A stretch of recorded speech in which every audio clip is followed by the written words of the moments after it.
നല്ല വാക്ക് ദാനത്തേക്കാൾ വിശിഷ്ടമാണ്. പ്രഭാഷകൻ 18:16. കർത്താവെ, ഇന്ന് ഞാൻ എനിക്ക് വേണ്ടി മാത്രമല്ല, മനസ്സിൽ ഭാരവുമായി നടക്കുന്ന എല്ലാവർക്കും വേണ്ടി പ്രാർത്ഥിക്കുന്നു. പുറത്ത് ശക്തരായി തോന്നുന്നെങ്കിലും അകം തകർന്നിരിക്കുന്ന ഹൃദയങ്ങളെ അങ്ങ് സ്പർശിക്കണമേ. ഒരു നല്ല വാക്കിനായി കാത്തിരിക്കുന്നവർക്ക് ആശ്വാസം നൽകുന്ന മനുഷ്യരെ അങ്ങ് അയക്കണമേ. വീട്ടിൽ സമാധാനമില്ലാതെ കരയുന്നവർക്ക് സമാധാനം കൊടുക്കണമേ. രോഗം കൊണ്ട് തളർന്നിരിക്കുന്നവർക്ക് ശക്തി കൊടുക്കണമേ.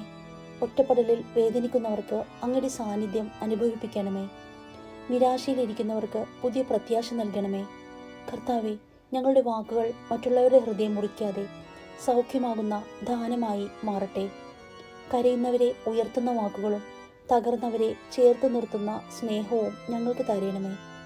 ഇന്ന് ഈ പ്രാർത്ഥന കേൾക്കുന്ന എല്ലാവരുടെയും വീടുകളിൽ അങ്ങയുടെ സമാധാനവും കരുണയും സാന്നിധ്യവും നിറയട്ടെ. യേശുവിൻ്റെ നാമത്തിൽ പ്രാർത്ഥിക്കുന്നു. ആമേൻ.